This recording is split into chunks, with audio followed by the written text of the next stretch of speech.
Unang Pedro 1:8 siya nga wala ninyo makita. Gihigugma ninyo siya. Ug bisan karon wala ninyo siya makita. Nagatuo kamo kaniya ug nagakalipay kamo uban sa usa ka dili masulti nga kagalak nga napuno sa himaya.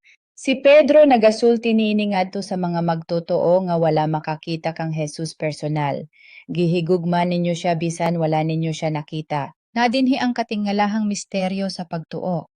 Wala na to siya nakita sa atong mga mata o nahikap sa atong mga kamot, apan gihigugma na to siya. Ngano kay ang pagtuo dili nagsugod sa pananaw apan sa relasyon. Ang kalibutan nagsulti, kitaw nako aron mo tuo. Apan ang kasulatan nagsulti, tungod kay nagatuo kita, nagahigugma kita. Bisan ang mga tinan-awan nga disipulo nidlagan sa atubangan sa krus. Apan ang mga magtotoo sa unang simbahan nga wala makakita nagpabilin sa pagtuo bisan ubos sa pagantos. Ang pagtuo dili magsugod sa mata, nagsugod kini sa kasing-kasing. Padayon si Pedro, bisan karon wala ninyo siya nakita, nagatuo kamo.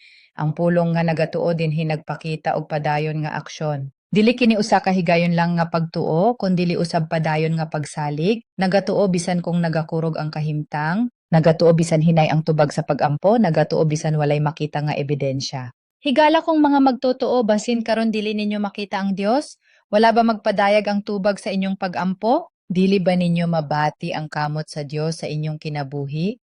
Niining mga panahon, ning pulo nga magapahupong kanato, bisan wala ninyo siya nakita, nagatuo kamo, ug unsay bunga sa maong pagtuo, nagdawata kamo, og dili masulti og himayaong kagalak. Ang kagalak sa kalibutan adunay kondisyon. Malipay ka kung mayohon ang kahimtang, malipay ka kung masulbad ang problema. Apan lahi ang kagalak sa kaluwasan, kini nagagikan sa kaluwasan dili sa kahimtang. Gitawag kini nga dili masulti nga kagalak, kagalak nga dili hingpit masaysay ug dili kuhaon, kagalak nga magpabilin bisan sa luha. Nganuman, kay nasayod na kita sa katapusan. Si Kristo namatay alang kanato, nabanhaw, buhi karon ug magadala kanato ngadto sa hingpit nga kaluwasan. Higala kong mga magtotoo, susihon nato ang atong pagtuo karon. Gihigugma ba ninyo siya bisan wala ninyo siya nakita? Nagapadayon ba kamo sa pagtuo bisan wala ninyo siya makita? Nagakalipay ba kamo bisan pa sa mga kahimtang? Pagtuo nga naghigugma sa wala makita nga Ginoo, pagtuo nga nagapugong bisan wala siya makita.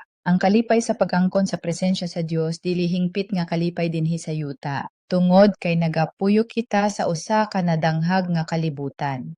Adunay gyud kalipay sa presensya sa Ginoo, ang kalinaw nga mobati sa pagampo, ang kahupayan nga masinati pinaagi sa pulong, ang lawom nga pagbati nga moabot sa pagsimba. Apan adunay gihapon luha sa atong kinabuhi, sakit sa relasyon, kalisod pinansyal, problema sa panglawas, dili damha nga mga samad ug pagbudhi. Murag nagasulti ang Dios kanato. Ang kagalak sa akong presensya maguban. Kaninyo uban sa kasubo nini nga kalibutan hangtod dadon ko kamo sa himaya. Mao kini ang kamatuoran sa pagtuo. Ang pagsalig kang Jesus dili magpasabot nga mawala ang tanang problema. Apan ang presensya sa Dios ana uban kanato bisan sa sulod sa mga problema. Si Jesus usab nakaagyan nini. Bisan pa sa hingpit niyang pagpakig-uban sa amahan, sa yuta siya namugos ug nagantos sa krus. Sama nini ang atong kinabuhi. Naguban ang kalipay ug kasubo. Nagkita ang mga luha ug pagdayeg sa samang dapit. Apan adunay paglaom, ang saad nga hangtod dadon ko kamo sa himaya. Karon panahon sa pagsagol, apan sa umaabot nga himaya mawagtang ang kasubo.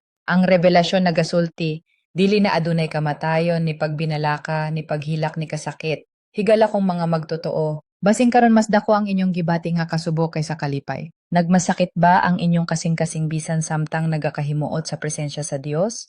Dili kini katingalahan, mao kini ang pagtuo dinhi sa yuta. Apan hinumdomi, dili dayon magapadayon ang kasubo, ang presensya magapadayon sa walay katapusan. Bisan karon nagkamisag, sa umaabot nga himaya ang kagalakra ang mabilin. Nagatanaw kita sa kanang nga adlaw. Magpabiling kamo nga mga tawo nga nagunit sa presensya sa Ginoo bisan pa sa mga luha gisaad ko kamo sa ngalan ni Jesus.